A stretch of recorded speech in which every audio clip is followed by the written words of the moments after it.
Hi, Divine Souls. This is Tamala, your Clarity Catalyst and Empowerment Mystic.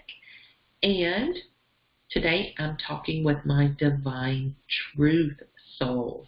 So if your primary energy center is Divine Truth, this message is for you. And if you don't know what your primary energy center is, you can go to yourownsoul.com and check out the Jumpstart.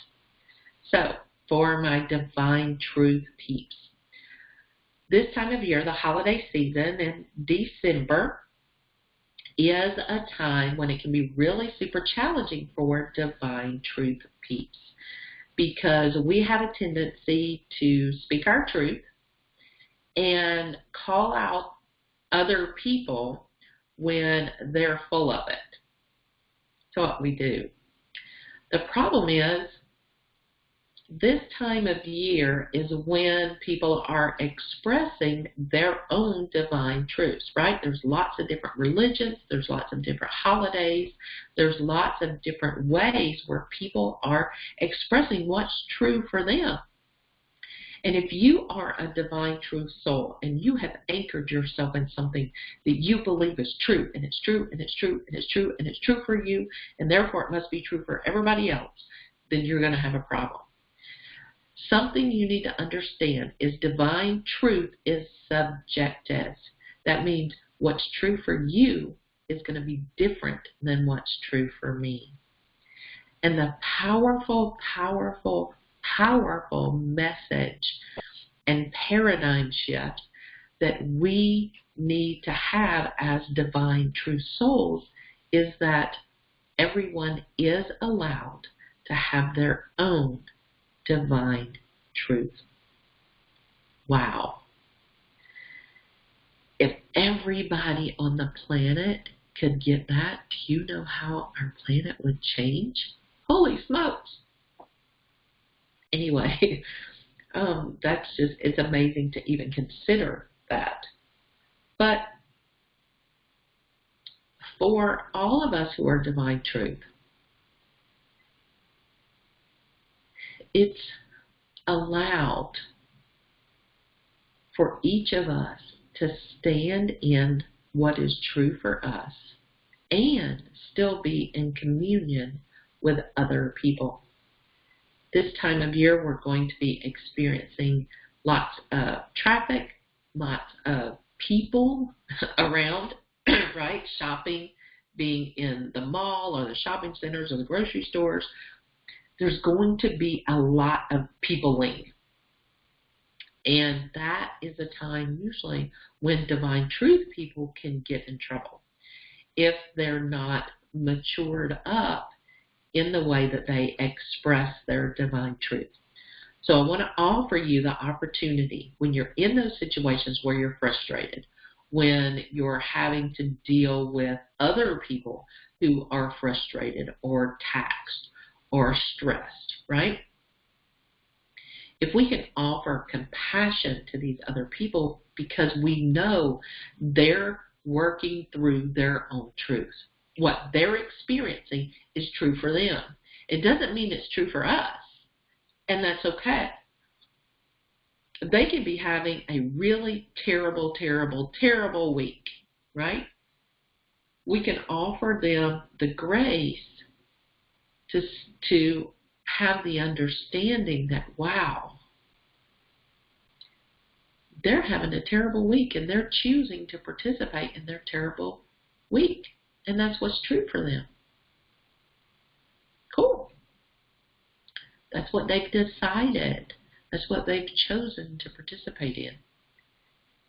And while they may not have done it consciously, still their choice. And they're allowed to do that.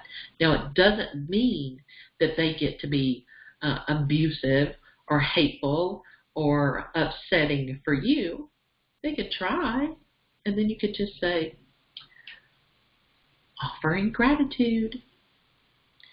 You wouldn't necessarily say, I'm offering gratitude, but that would be what you would be doing. In those moments when they're being snarky and hateful, right? You can say, wow. In your head, you can say, wow, I'm glad I'm not that person. I'm glad that stuff is not true for me, right? And in that moment, if you can really embody that moment of, God, I'm glad that's not me, then you have access to that compassion. And you can just offer them compassion and say, dude, I see that you're having a terrible day. Is there anything I can do to make it easier, if that would be appropriate? Or, I see that you're having a terrible day, and I just want to tell you that I hope it gets better. Maybe that's enough. Most people who are having trouble, who are having difficulty, if someone can just acknowledge it for them, that's enough. And being divine truth people, we tend to go to the heart of the matter, right? We tend to go into the, well, if you weren't so worried about judging other people, you wouldn't be in a snarky mood, right? Because that's where we normally go, because it's true. If you paid attention to what was important for you and not other people, you wouldn't be in this mess. But that's not necessarily going to be the best divine truth offering that you can make for other people. So just consider for this month of December how you can be authentic to yourself, being truthful because you never want to lie, and yet be kind to other people and offer gratitude for the magnificent truth that you have access to and the wonderful things that you can choose to create in your experience. So if you're sitting at the holiday table and Aunt Ethel comes up with a with an opinion that is deeply offensive to you or that is factually incorrect, right? Decide now how you want to deal with that. So what can you offer instead? What compassion can you insert? What gratitude can you insert to change the topic? But keep it honest, because can't lie. Totally out of alignment.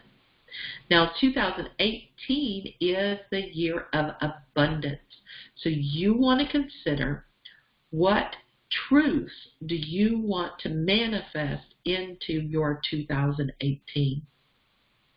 What new truthful experiences do you want to have? Is it a change in your bank account? Don't just say a change in your bank account. Be specific. Put your numbers in. Get really clear. And then start speaking them. And really, really, really start feeling the truth of your own divine abundance. Because it is you. It's for you. And it's not taking away from anyone else. And it is entirely because you are a divine creative soul and it's yours. So please put in the comments any information that you're taking away from this message, how you're going to use it. And then also put in the comments what you plan to create for 2018 so that we can support you. Love you.